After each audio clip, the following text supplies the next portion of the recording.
कराची के PS 114 के समूरन 92 polling station जा नतीजा अची विया आहिनि। डिस्ट्रिक्ट रिटर्निंग ऑफिसर ऐलान कंदे चयो त PP उम्मीदवार सईद गनी 23,797 वोट हासिल कया। मुतहदा पाकिस्तान जो कामरान टिसोरी 18,000 वोट खणी बे नंबर ते रहियो। 3 नंबर ते नून लीग उम्मीदवार अली गुजर 7,175 वोट खया, जॾहिं PTI जे नजीब हारून खे 5,942 वोट मिलिया। DRO मूजिब मजमूई तौर 58,134 वोट कास्ट थिया। उसमें पहली पोजीशन सईद गनी साहब 23,797 लेकर पहली पोजीशन पे हैं। दूसरी पोजीशन मोहम्मद कामरान खान टिसूरी साहब 18,000 लेकर दूसरी पोजीशन में, और अली अकबर गुजर साहब 7,175 वोट लेकर तीसरी पोजीशन में। जियालन सईद गनी की कामयाबी ते जश्न मल्हाए दोलन शरनाइन ते झुमरियूं आयूं।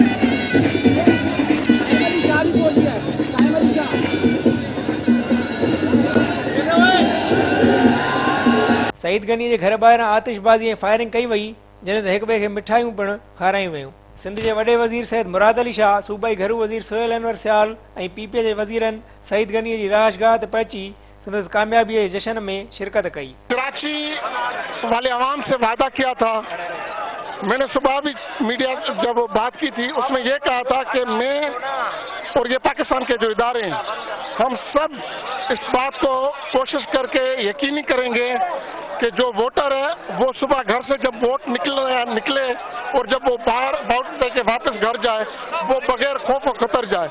तो पुलिस, रेंजर्स और इंटेलिजेंस एजेंसियों ने वो करके दिखाया है। जो ये शहर में खौफ की सजा होती थी लहर वो खत्म हो गई। होना PP चेयरमैन बिलावल भुट्टो ज़रदारी, अॻूणे सदर आसिफ अली ज़रदारी, सैयद खुर्शीद शाह ऐं ॿियनि पिणु सईद गनीअ खे वाधायूं पेश कयूं। कामयाबीअ खां पोइ मीडिया सां ॻाल्हाईंदे सईद गनी चयो त हू अवाम जी उमीदुनि ते पूरो लाहिण जी कोशिश कंदो। हुन चयो त चूंडुनि में हिमायत करण ते हू ANP ऐं ॿियनि सियासी पार्टियुनि जो थोराइतो आहे। होना सिंध जे वॾे वज़ीर सैयद मुराद अली शाह सईद गनीअ जे घर पहुची खेसि चूंडुनि में कामयाबी ते मुबारकूं ॾिनियूं। उन मौक़े ते मीडिया सां ॻाल्हाईंदे वॾे वज़ीर सैयद मुराद अली शाह चयो त सईद गनी मुखालफ़नि खे इबरतनाक शिकस्त ॾिनी आहे। हुन चयो त सईद गनी हिकु न पर चइनि जमायतुनि खे चूंडुनि में शिकस्त ॾिनी। संदसि चवणो त बिलावल चयो हो त PS 114 मिनी पाकिस्तान आहे। हुन चयो त सईद गनी आसिफ ज़रदारी ऐं बिलावल भुट्टो जो उम्मीदवार हो। मुराद अली शाह चयो त अॼु जी फतह साबित करे छॾियो त कराची सिर्फ़ PPA जो आहे। वॾे वज़ीर चयो त हिन तक में हर मज़हब ऐं हर ज़बान ॻाल्हाइण वारा माण्हू रहंदा आहिनि। सैयद मुराद अली शाह चयो त माण्हुनि सम्झी छॾियो हो त कराची उन्हनि जी जागीर आहे। वॾे वज़ीर सैयद मुराद अली शाह चयो त हिन सीट तां पीपल्स पार्टी कामयाब थी त पूरे पाकिस्तान मां बि कामयाब थींदी।